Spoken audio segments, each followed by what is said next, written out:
ആലുവയിൽ കൊലക്കേസ് പ്രതിയെ ജീവനൊടുക്കിയ നിലയിൽ കണ്ടെത്തി. കുറ്റ്യാടി ചീക്കുന്ന് സ്വദേശി അഖിലാണ് മരിച്ചത്. ഭാര്യയുടെ സുഹൃത്തിനെ കൊലപ്പെടുത്തിയ കേസിൽ പ്രതിയാണ്.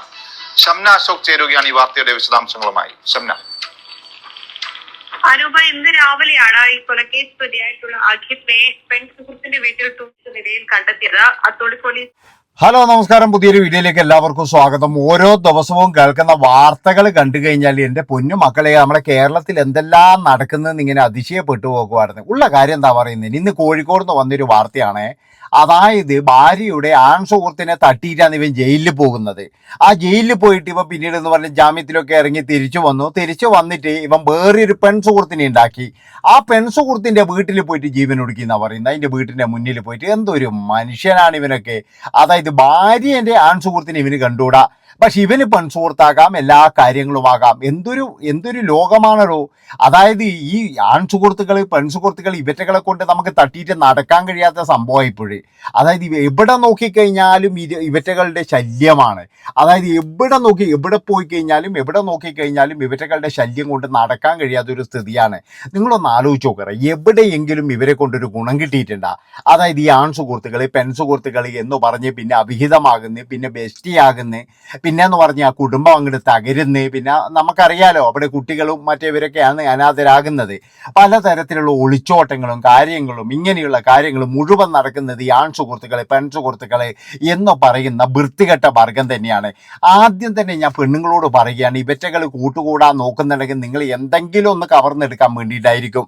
അല്ലാതെ നിങ്ങളോട് കൂട്ടുകൂടിയിട്ട് നിങ്ങളുടെ കാര്യങ്ങൾ അല്ലെങ്കിൽ നിങ്ങളുടെ വീട്ടിലെ കാര്യങ്ങളെല്ലാം ചെകഞ്ഞ് ചോദിച്ചറിയാൻ വേണ്ടിയിട്ട്, അതായത് നിങ്ങളുടെ ഭർത്താവ് എങ്ങനെയാണ്, നിങ്ങൾ എങ്ങനെയാണ്, അങ്ങനെയാണോ ഇങ്ങനെയാണോ എന്നൊക്കെ ചോദിച്ചറിയാൻ വേണ്ടിയിട്ടുള്ള ചെറിയ സുഹൃത്തുക്കളുണ്ട്. പിന്നെ ചില ആൾക്കാരെന്ന് പറഞ്ഞാൽ നിങ്ങളുടെ വീടിൻ്റെ മൊത്തത്തിൽ ഉള്ളിലേക്ക് ആഴ്ന്നിറങ്ങിയിട്ട് നിങ്ങളുടെ കുടുംബം കുളം തോണ്ടിയിട്ട് വരുന്ന സുഹൃത്തുക്കളുണ്ട്. പിന്നെ ചില ആൾക്കാരെന്ന് പറഞ്ഞാൽ നിങ്ങളുടെ ഭർത്താവിനെ പരിചയപ്പെട്ട് പിന്നീട് അവിടെ കിടന്ന് വെള്ളടിയായി, അതുപോലെ തന്നെ എന്ന് പറഞ്ഞാൽ ബലിയായി, കുടിയായി, പിന്നെ എന്ന് പറഞ്ഞു കഴിഞ്ഞാൽ കുറച്ച് കാലം നോക്കുമ്പോഴേക്കും എന്ന് പറഞ്ഞാൽ സംശയമായി, അതോടുകൂടിയിട്ട് കുടുംബം തകരുന്നവരുണ്ട്. പലതരത്തിലെന്ന് പറഞ്ഞു കഴിഞ്ഞാൽ നമ്മുടെ നാട്ടിൽ ഇപ്പോഴും കുടുംബത്തിന് ഒരു സ്ഥിരതയുമില്ല. പല വീടുകളിലെന്ന് പറഞ്ഞു കഴിഞ്ഞാൽ വളരെ വൃത്തികെട്ട സംഭവങ്ങൾ തന്നെയാണ് നടക്കുന്നത്. പലരും ഇതൊന്നും മിണ്ടുന്നില്ല. അവരുടെയൊക്കെ ജീവിതത്തിൽ എന്ന് പറഞ്ഞാൽ പല പ്രശ്നങ്ങളും ഉണ്ട്. ഞാൻ പറഞ്ഞല്ലോ, ഈ സുഹൃത്തുക്കൾ 24 മണിക്കൂറും ഫോൺ ചെയ്യുമ്പോഴേ എല്ലാവരും എന്ന് പറഞ്ഞു കഴിഞ്ഞാൽ പൊള്ളും. അങ്ങനെയാണ് ഇവിടെ പല കുടുംബങ്ങളും തകർന്നിരിക്കുന്നത്. നിങ്ങളൊന്ന് ആലോചിച്ച് നോക്ക്.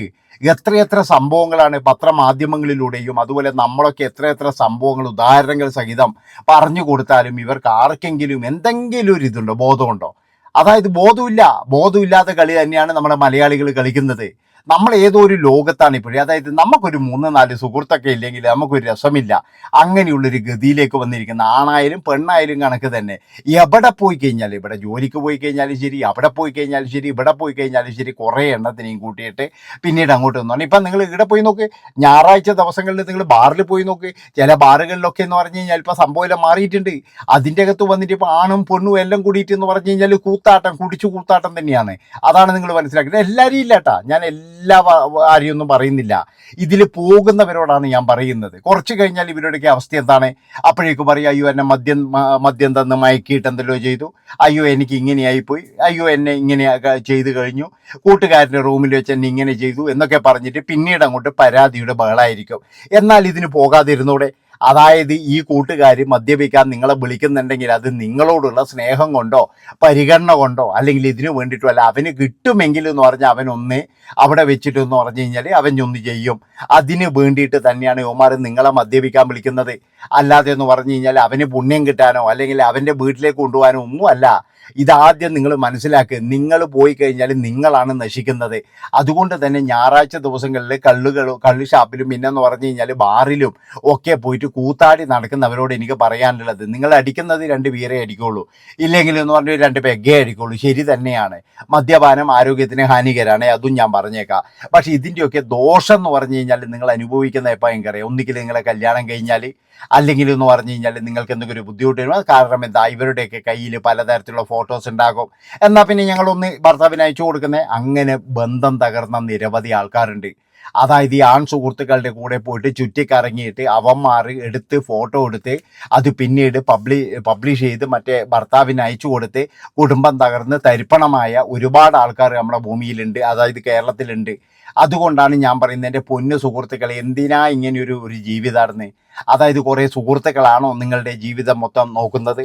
നിങ്ങൾക്ക് കുറേ സുഹൃത്തുക്കളെയാണ് വേണ്ടതെങ്കിൽ നിങ്ങൾ എന്ത് ചെയ്യാന്നറിയാം, കല്യാണം കഴിക്കാണ്ടിരിക്കുക.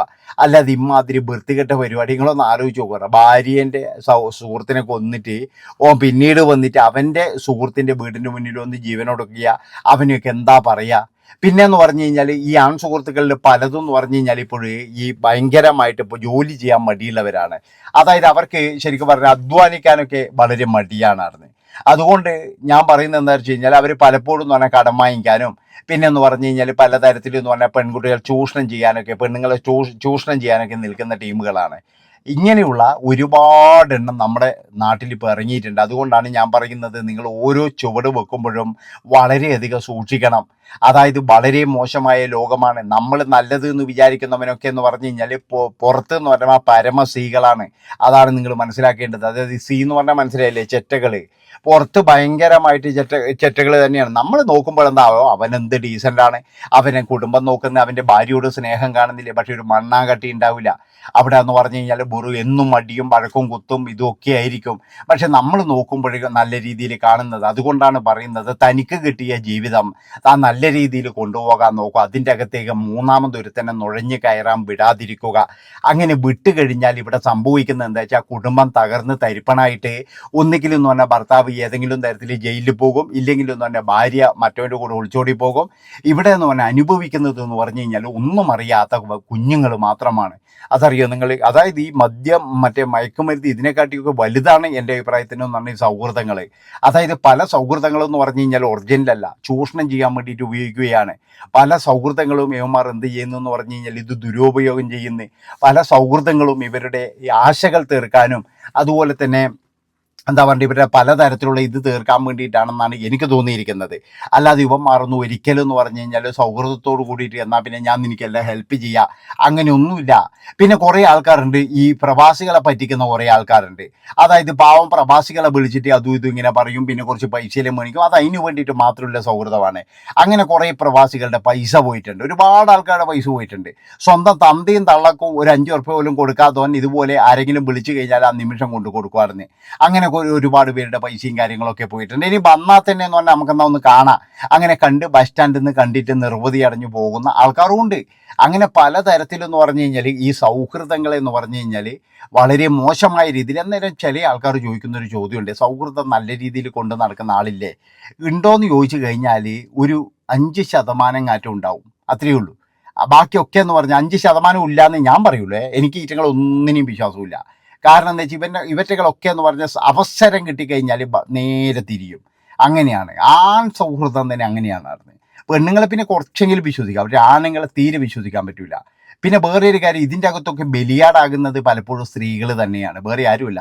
ഈ സൗഹൃദം എന്ന് പറഞ്ഞു കഴിഞ്ഞാൽ അവർ നാണം കെടുന്നതും ബലിയാടാകുന്നതും എപ്പോഴും സ്ത്രീകളാണ്. അതാണ് നിങ്ങൾ മനസ്സിലാക്കേണ്ടത്. അപ്പോഴേക്കെന്ന് പറഞ്ഞാൽ നിങ്ങളുടെ എല്ലാം കഴിഞ്ഞു പോയിട്ടുണ്ടാകും.